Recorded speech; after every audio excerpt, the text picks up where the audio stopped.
Okay, so welcome to my Praxis 2022 presentation. My name's Denise Mannix. I'm a second year PhD candidate who's just received her ethics approval in relation to her research. Yay. My topic is taking a deep dive into the zero-sum game of gender equity in the workplace. And it's along with a subheading has already been pointed out, where I talk to my naivety and being an untested academic, having an untested academic background.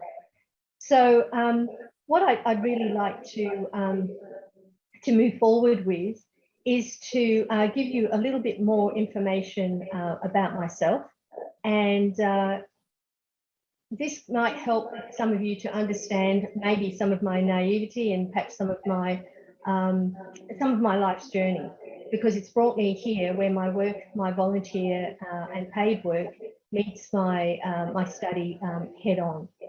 So I am a mature age student, and I've spent the last 14 to 15 years in the US, mainly working in the oil and gas arena.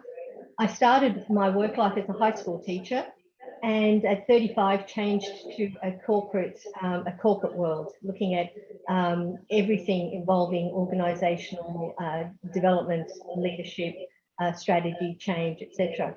I'm currently involved in a variety of full-time and volunteer roles, and all involved in this area that looks at why women have failed to make what we would call real advances in executive leadership, and why that is.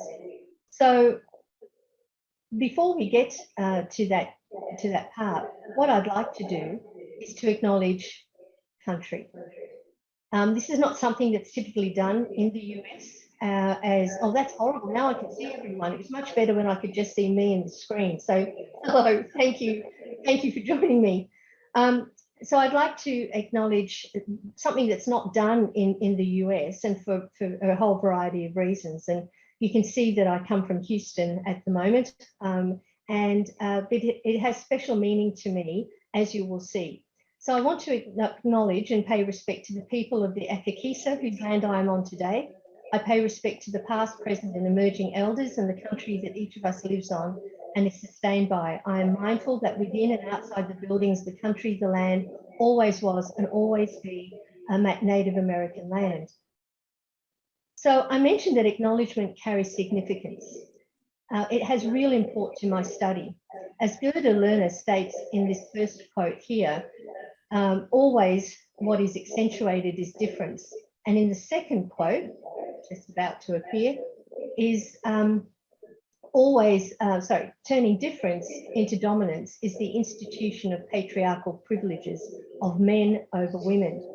I use this slide in my COC this year because this is where the acknowledgement of country really makes meaning of difference in absolute relevance to my research, as will be invoked in this Praxis discussion.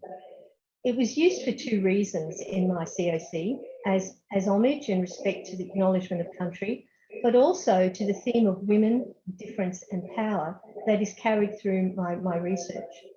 The use of the word difference is no accident and informs my discussion on taking a deep dive into this zero-sum game of gender equity in the workplace, which is the topic of this presentation. My personal orientation, which is, as all of you who are sitting here knows, is really critical to why we take on what we take on if we're doing our EDD or our PhD.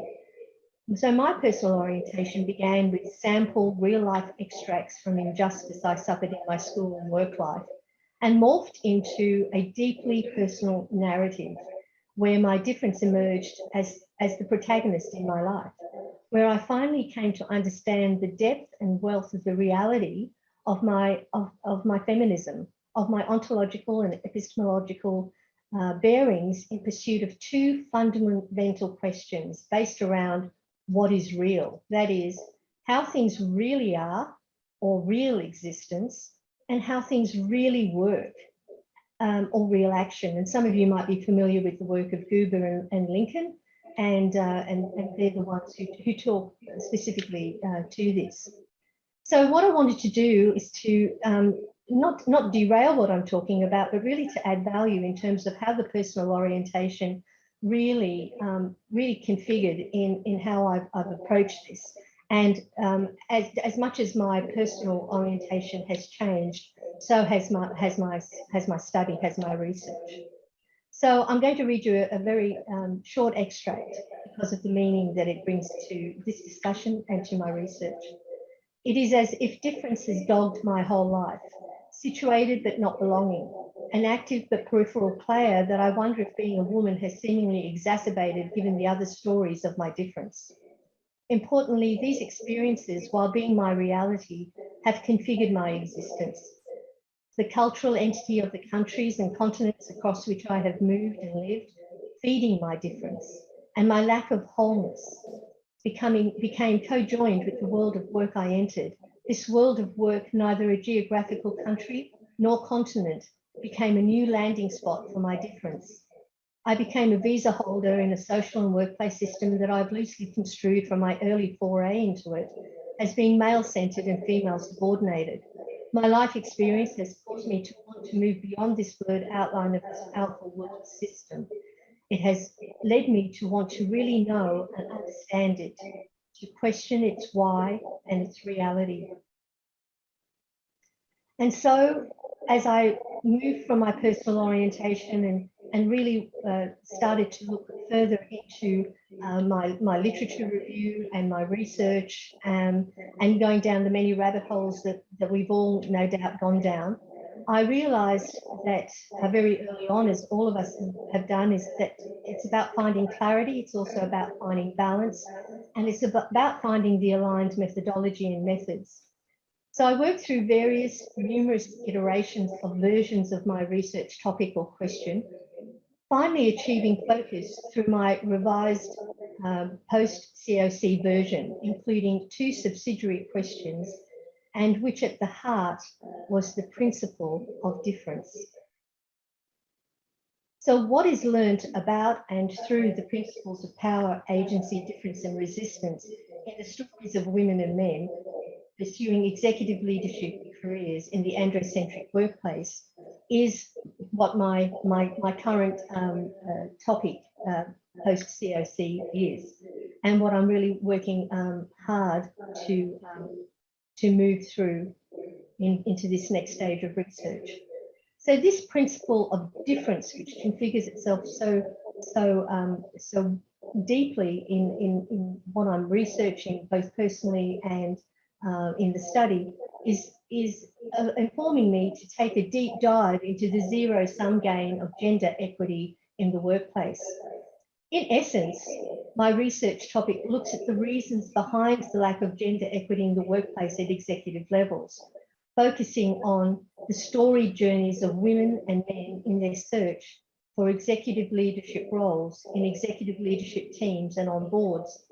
Typically, this discussion looks at diversity, equity, and inclusion, or DEI for short, where diversity represents the presence of differences that enrich the workplace, where equity is about that access, the resources, the opportunities that are provided for all to succeed and grow, and where inclusion is where all are welcomed, valued, and respected, regardless of their differences. Often diversity encompasses all these 3 things, but what is widely agreed in the majority of the research that I've read, and despite the McKinseys and the Accentures and the Korn Ferries and other more sort of corporate-based work that is being done, is that mandatory diversity training, the main way that most of us have to deal with diversity, is really failed. So when we look at what diversity research and mandatory training, and often the principles that sit behind this research and training, we realise that it focuses on the following 4 paradigms or limited and singular ways of thinking. Difference is often relegated out of the discussion, and in modern terms has been replaced by the all-consuming term of diversity, focusing on difficulties and challenges and striving for opportunities rather than outcomes. So when we look at the language of diversity, we see that it is focused on separateness and fragmentation, and often the blame of one group over another. So if we think about how bias is often taught in corporate and even educational situations, it's often burdened with the negative of difference rather than the positive. How attempts are made to teach about unconscious bias. And in recent work that I've done here in the States with the Lean in Energy group, we've been working with a sociologist, a highly regarded sociologist at the University of Texas at Austin, Dr. Christine Williams. She's written the book Gaslighted, and for any of you interested, it's certainly a really interesting look at what's happened in the oil and gas industry in relation to women scientists, but it has a much broader perspective than that. Dr. Christine Williams vehemently argues through extensive research in this area that there is no such thing as unconscious bias, which so much time is spent on, that she talks about there is only bias. We can't dive into that today, but it's certainly a worthwhile consideration in this discussion as it applies to my work.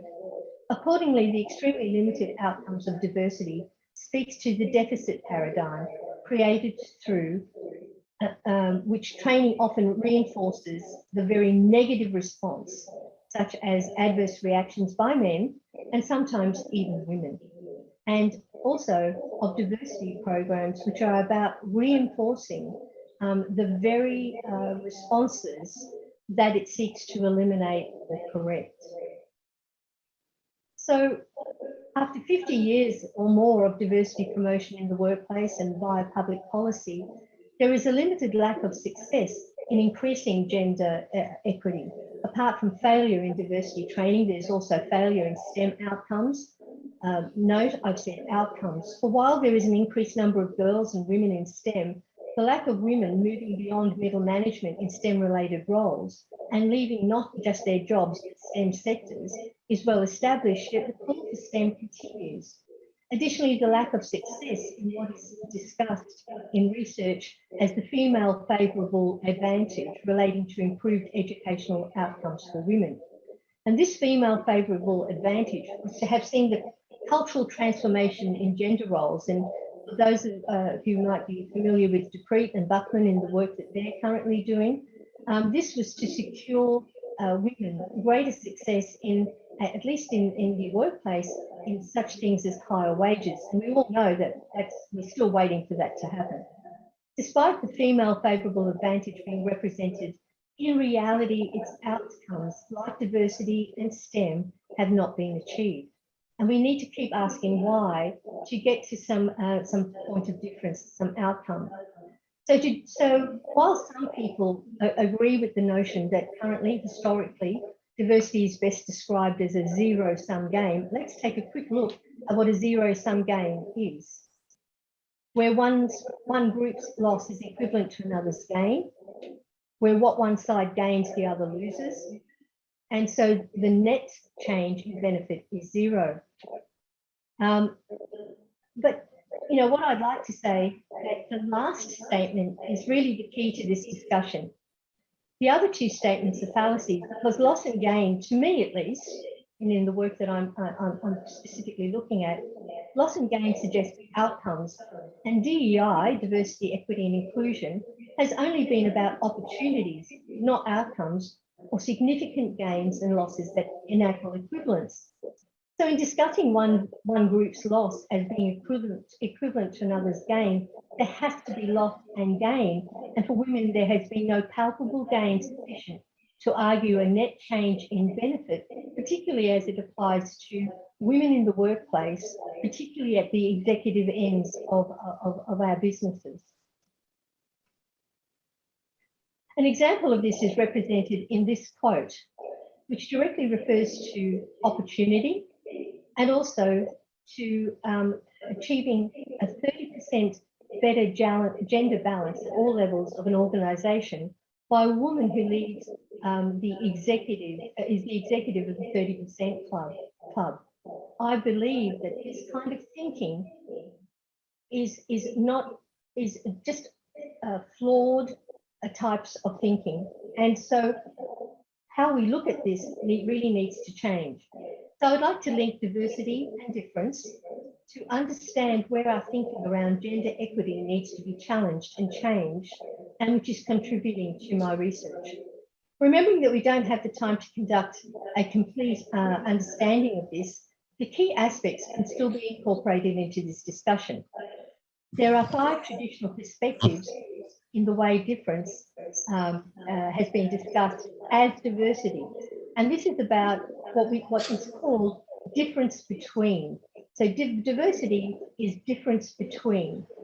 And so in essence, these are about benign differences or comparisons between categories based on things being the same in reference to established norms. And importantly, they are about the inadequacy of the established norms of looking at things like radical difference, of how we can really look at difference as being radical, not just as being those things which are similar or the same. And also the dynamic character of difference that change over time. And so, Denise, just a couple more minutes, Denise. Couple more minutes. Yeah, I'll move really quickly. So, in taking a deep dive, albeit a quick one, we can see that this is really about categorical thinking and conceptual difference, and differences that are givens. So, when taking this deep dive, we can look at difference, not diversity. Difference is primary and pre-categorical. So we look, instead of looking at difference between, we need to look at difference beyond, difference within, and difference against. And so it challenges this framework that we're talking about here, challenges the framework on the left side of the screen. And what I'm going to quickly throw in here, because I think it deserves mention, is that we need to move beyond a zero-sum game of opportunity-based thinking. So what's the importance of this acknowledgement? I'd like to return to the first, one of the first slides, POC slide that I showed you. And I think we need to do is to stop talking about where difference has been limited, normed, named, and categorized as diversity, and start looking more into the context of difference, where diversity has been exploited, it's been exploited and commoditized in the workplace and in public policy. So this thinking, when applied to my research, really helps in my feminist post-structuralist framework.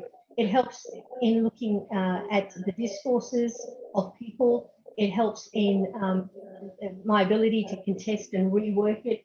It helps in the rooted human experience dynamic. The deep dive reveals the complex tensions of difference, the lack of measurable solutions for women, and how the categorical notion of this diversity actually obscures how power is defined in relationships. So I've often asked myself, as I conduct my research in my literature review, is this just great research, big pat on the back that I've been doing? Or is it actually just serendipity? Because so often in my journey to date, I've been actually looking at the fact that, I've come across things that I can use that I never thought I would be able to and join the dots.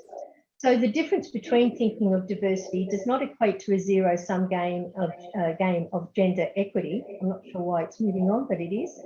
And it's really requiring me to think about pre-categorical difference in my thinking. So brings me back to my personal orientation, to query why my search for wholeness in my difference, beginning with the temporary nature of my cultural experiences and my search for success and achievement in my work, has become my why and my reality. And that's where I'm going to finish. I hope you find some of the references that I've used of interest. I had some others that I've left out for expediency. Thank you.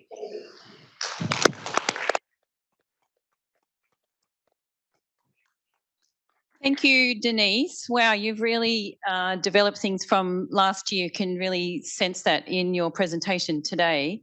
I'd just like to open the floor now to some questions for you. If anybody has a question for Denise in relation to her presentation. Thank you. Yes, we have one. So in terms of, are you going to look at participants and in what industries? I'm not specific. I'm not looking specifically at any industries. What I'm looking at are participants who are both male and female. I'm looking at those who are in executive roles or have been in executive roles and perhaps with board experience. And the second group that I'm looking at, also male and female, are people who are at mid to senior levels in their careers, who are still pushing through to get into those areas at a more senior and executive level. Thank you, Denise. Denise, thanks for the presentation. It's really interesting. I'm not sure if it's a comment or a question for you, but I suppose how you see power and organisational structure fitting into this.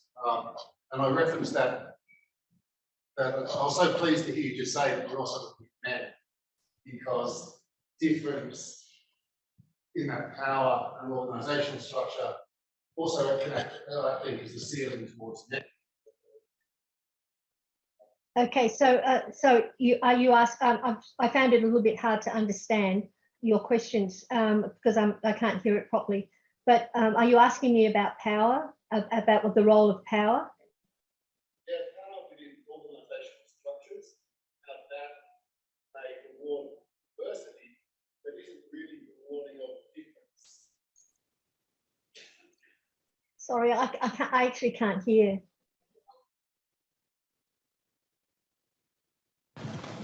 Sorry, Denise, I should have shared the microphone. I quite like it. I didn't want to let it go. So you give a woman a microphone, you've lost all power in the room. I suppose it was somewhat of just a comment as much as a question, but okay, you're sorry. looking at power within organisations and how that fits into organisational structure. And you've expanded your question outside of just diversity and saying difference. And I was pleased to hear that you're also looking at men as well as women to see how that difference can exclude people from that hierarchical movement. You know, and I think power, I'd like to get, I suppose, more comment from you about how power fits into that structure and may limit difference. Well, you know, I mean that's a huge question ultimately. But the way to keep it quite brief, the way that power is essential in any human relationship, and the relationships that occur within the social structures as well as the organisational structures at work. You have to be able to look at how power sits into that. When you look at where a lot of our hierarchical structures fit within organisations, they are absolutely power based. And so when women and it's not just women, it's I'm looking at women, but when you have a look at even women of colour, you look at men of colour, and a whole range of different types of people within organisations, their access because of their difference has made a powerful impact on how those structures, how those systems actually continue to work. And given that they were formed in a patriarchal, androcentric environment, then it's obvious that that power is going to come into play when you start looking at difference, as well as looking at what actions can be taken, which is the agency piece of my work, as well as looking at how that power is resisted. And so those four things will form a very important piece of the discussion in my research. Does that make sense? Does that help clarify? Sure. I could see that being a big part of it. Thanks.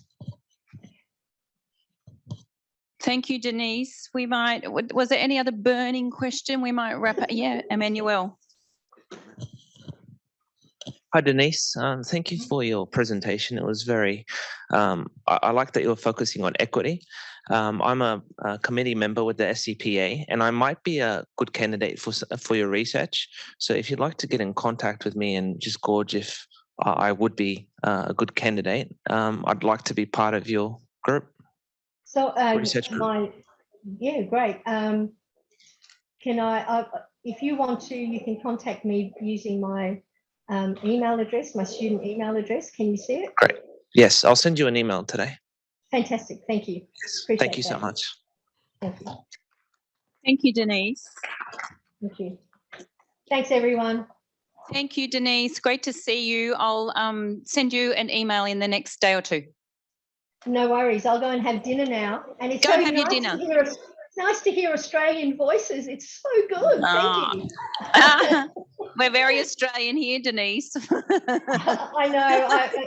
The ear is getting attuned to it. Thank you so much. Yeah. Bye-bye, everyone. Bye. Bye.